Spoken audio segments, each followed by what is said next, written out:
এখন যাচ্ছি বৌদ্ধ শান্তিস্তূপ, সে বৌদ্ধ শান্তিস্তূপ পাহাড়ি পথ।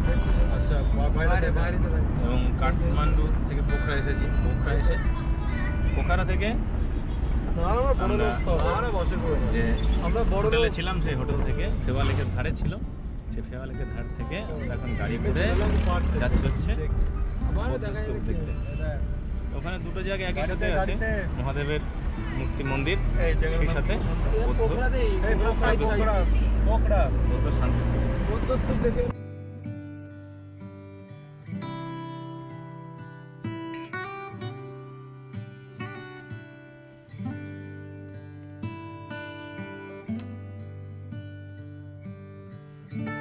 পৌনে 11টা চলে এসেছি অপর একটি দর্শনীয় স্থান ঘুরে দেখতে।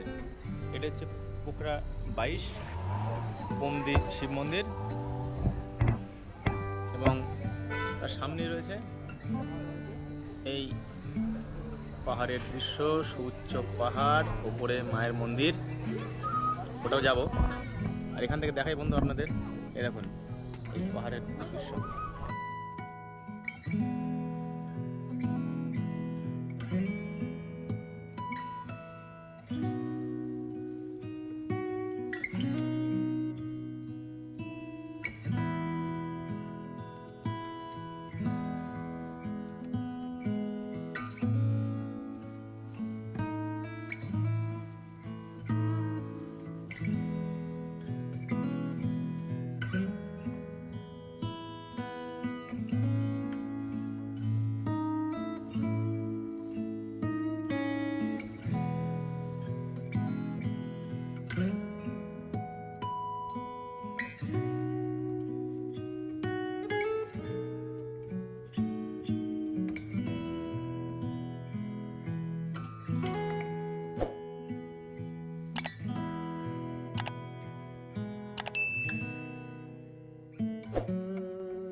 রয়েছে সুউচ্চ এক স্থানে মহাদেবের মূর্তি, এটা হচ্ছে পুমদি শিব মন্দির, এবং নিচে রয়েছে এটি ফেওয়া লেক।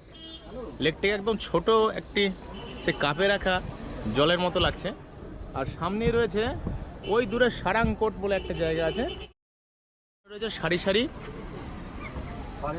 পর্বতই বলতে হবে, কারণ ওপরে মেঘ জমে আছে, সেই সাথে বরফ মেঘের লেভেল থেকে অনেক উঁচুতে, অসাধারণ একটা সৌন্দর্য। আর এদিকে রয়েছে সন্তোষী মায়ের মন্দির, সুউচ্চ পাহাড়ের ওপরে অবস্থিত পুমদি শিব মন্দির।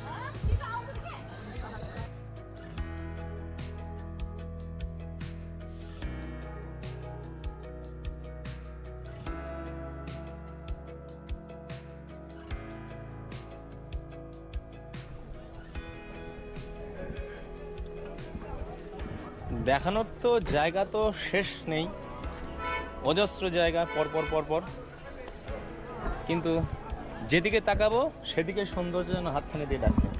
এদিকে দূরে পাহাড়, চারিদিকে পাহাড়, দূরে মেঘ, একদম মেঘের উচ্চতায়, মানে সৌন্দর্য বলে বোঝানো যাবে না, এত সুন্দর।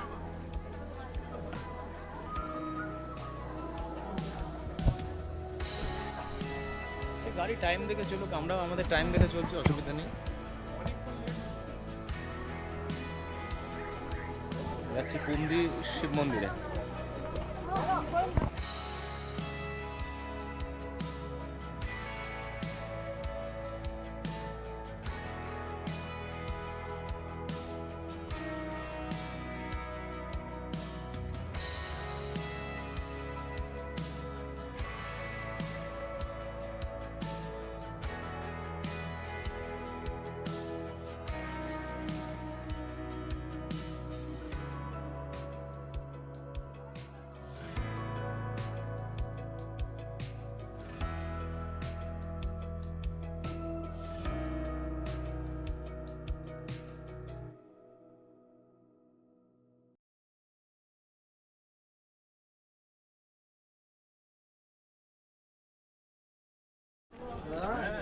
সবাই একবার ই করো, হাত হাত হাত দেখাও, হাত দেখাও। হাই।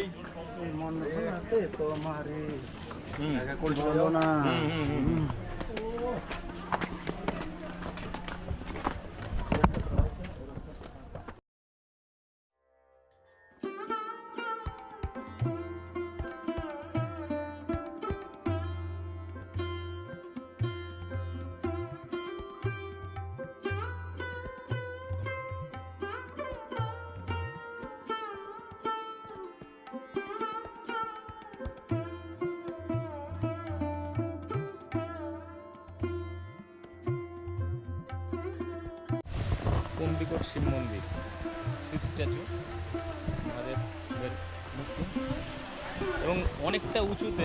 এত রোদের তাপ, ভালো করে তাকানো যাচ্ছে না, বেশ রোদের তাপ।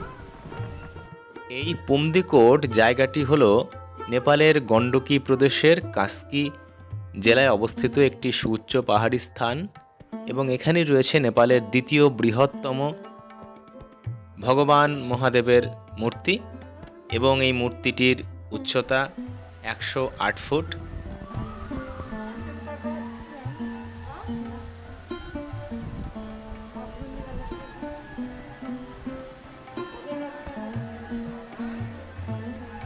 এই মূর্তিটিকে ঘিরে রয়েছে 108টি জ্যোতির্লিঙ্গ, এবং সর্বোপরি এই যে সুউচ্চ স্থান, এবং এখান থেকে পুরো নিচে থাকা সমস্ত পোখরা উপত্যকাকে খুব ভালোভাবে দেখা যায়।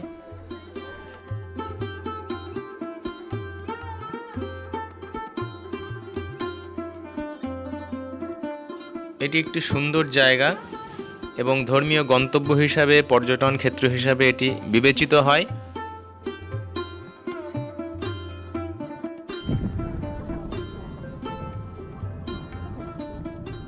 এই স্থানটি সমুদ্রপৃষ্ঠ থেকে 1500 মিটার উচ্চতায় অবস্থিত।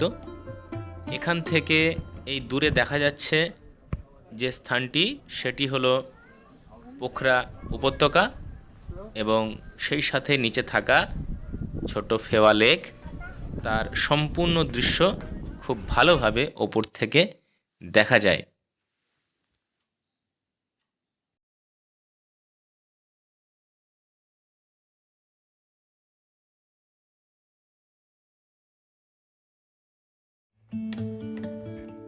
এই পাহাড়ের ওপর থেকে দেখা নিচের দৃশ্য অতীব সুন্দর, এবং দূরে বন্ধুরা দেখা যাচ্ছে, দেখুন, এটি হচ্ছে জাপানের সহায়তায় তৈরি বৌদ্ধ প্যাগোডা।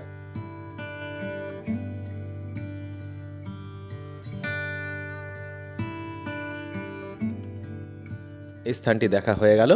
এবার আমরা যাব ওই যে বৌদ্ধ প্যাগোডা সেখানে। স্বল্প সময়ের ব্যবধানে গাড়ি এসে থামলো এই বৌদ্ধ প্যাগোডা যাওয়ার পথের একেবারে সামনে। এখান থেকে আমাদের একটু হাঁটা পথে এগিয়ে যেতে হবে। সামান কি আছে? রুদ্রাক্ষ আছে তো, ওই যে রুদ্রাক্ষ অরিজিনাল আছে, তা দেখি তো আমাদের নেব। অরিজিনাল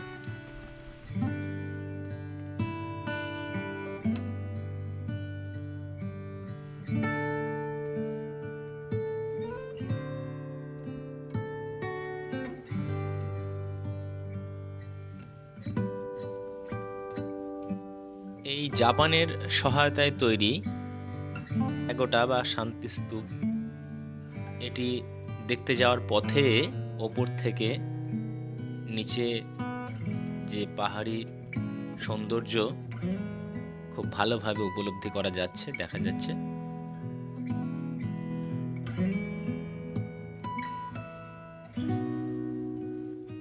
এটি নেপালের কাস্কি জেলার অন্তর্গত আনাদু পাহাড়ের উপরে অবস্থিত একটি বৌদ্ধ স্মৃতিস্তম্ভ।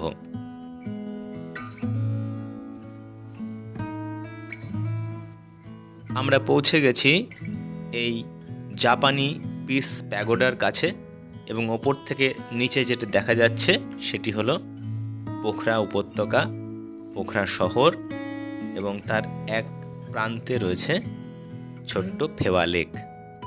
ওপর থেকে দেখা এই সৌন্দর্য এক কথায় অসাধারণ। এবং দূরে রয়েছে এটি পিস প্যাগোডা। চারিদিকে রয়েছে ফুলের বাগান।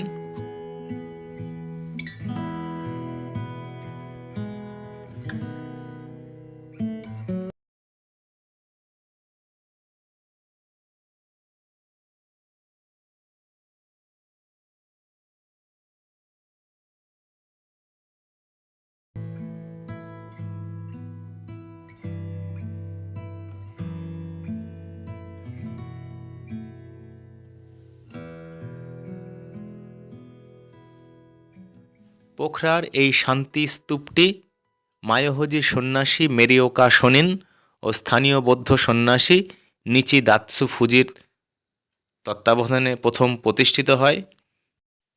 এই স্তূপটি শান্তির প্রতীক হিসাবে আনাদু পাহাড়ের প্রায় 1100 মিটার উচ্চতায় নির্মিত। এটি পর্যটকদের কাছে অন্যতম আকর্ষণ স্থল, কারণ এখান থেকে অন্নপূর্ণা রেঞ্জ, হিমালয়, পোখরা শহর ও ফেওয়া লেককে খুব ভালোভাবে দেখা যায়। বন্ধুরা, আমরা এটি দেখে পাহাড় থেকে নেমে পৌঁছে যাব পরবর্তী আমাদের দর্শনীয় স্থান। চলে এসেছি ডেভিস ফলস দেখতে। পাহাড়ের ওপরে অবস্থিত বৌদ্ধ যে স্তম্ভ, সেই স্মৃতিস্তম্ভ থেকে কিছুটা দূরেই গাড়ি এসে থামলো। প্রধান যে পোখরার সড়ক, সেই সড়কের পাশেই রয়েছে দেবীর পতন, ডেভিস ফলস। সেখানে এটি একটি পোখরার সুন্দর দর্শন করার মতো একটি জায়গা। এখানে আশেপাশে রয়েছে অনেক সুভিনিয়ার শপ। তো চলুন বন্ধুরা, ভেতরে যাই। হার্টিলি ওয়েলকাম টু ডেভিস ফল। নেপালি ভাষায় এটির নাম পাতালে ছাঙ্গো, অর্থাৎ পাতালের মধ্যে আছে এমন একটি জলধারা।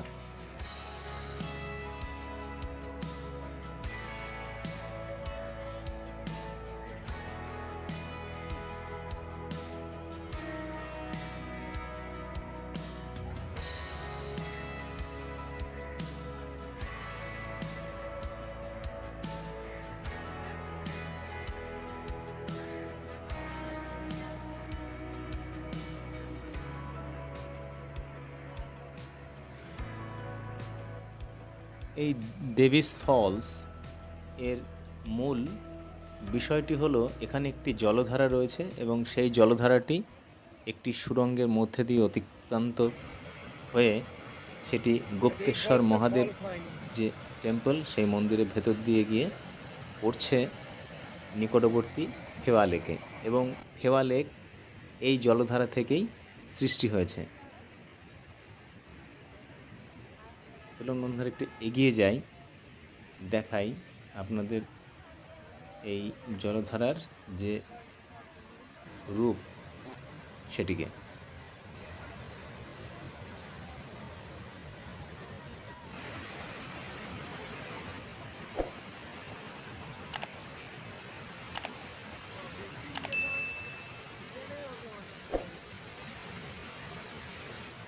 এই জলধারাটি একটি সুড়ঙ্গের মধ্যে দিয়ে প্রবাহিত হয়ে চলেছে। এখানে এই সুড়ঙ্গটি প্রায় 500 ফুট দীর্ঘ এবং এই জলের ধারাটি প্রায় 100 ফুট নিচে সে পড়ছে, তাই এত গর্জন, এবং এভাবে জল সহজেই এত উচ্চতা থেকে পড়ার জন্য বাষ্পীভূত হয়ে যাচ্ছে।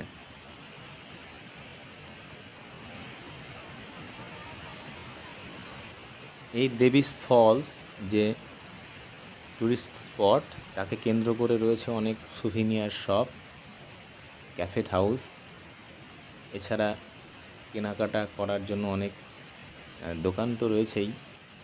সর্বোপরি এখানকার প্রাকৃতিক পরিবেশ, গাছপালা সব মিলে এটি একটি আকর্ষণীয় পর্যটন স্থল। পোখরা এলে অবশ্যই এখানে আসবেন, ভালো লাগবে। এই স্থানের জনপ্রতি প্রবেশ মূল্য 60 নেপালি রুপি।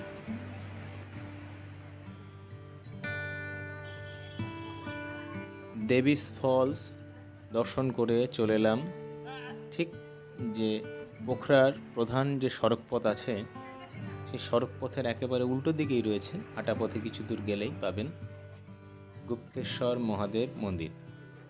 এটি একটি আন্ডারগ্রাউন্ড এক ন্যাচারাল কেভ, যার মধ্যে রয়েছে মহাদেবের বিভিন্ন মূর্তি এবং বিশেষ করে এই গুহার ভেতরে রয়েছে স্ট্যালাকটাইট, স্ট্যালাগমাইট, এগুলোর এক উৎকৃষ্ট নিদর্শন। ভেতরটা স্যাঁতস্যাঁতে অন্ধকার এবং তার মধ্যে দিয়ে এই দেবীস ফলস, এই জলধারাটি প্রবেশ করেছে।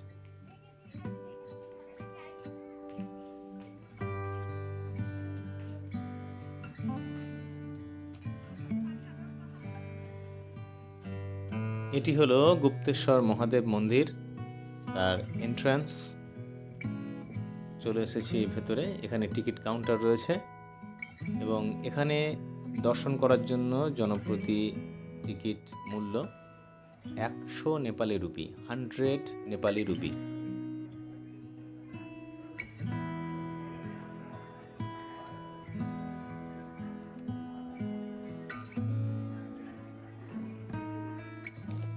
এই গুহাটিতে প্রবেশ করতে গেলে সামনে যে সিঁড়ি আছে, এই সিঁড়ি বেয়ে পাক দিয়ে নেমে নিচে যেতে হবে, অনেকটা নিচে।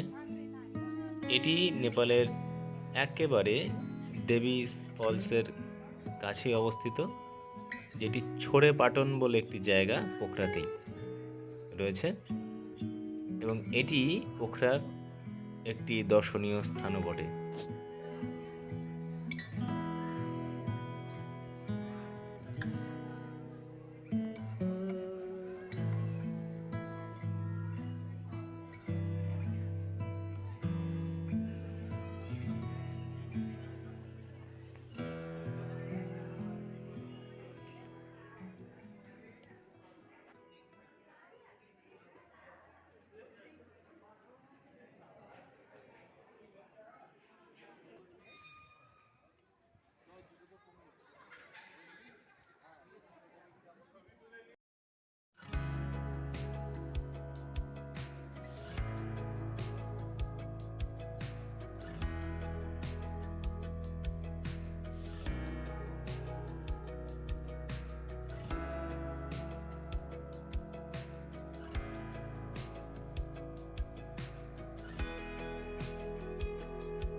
চলুন বন্ধুরা, নিচে নেমে আপনাদের দেখাই গুহার ভেতরের দৃশ্য। অনেকটা নিচে, প্রায় আনুমানিক 60-70 ফুট নিচে তো বটেই। অনেকটা নিচে নেমে আসার পরে এখানে দেখতে পাচ্ছি একবারে ভিজে স্যাঁতস্যাঁতে পরিবেশ। পাহাড়ের গা বেয়ে, ভেতরে গুহার গা বেয়ে জল পড়ছে। সামনে রয়েছে এক বড় জলধারা। অন্ধকার, ভালো করে বোঝা যাচ্ছে না, ছবি খুব একটা ভালো হয়তো আসছে না।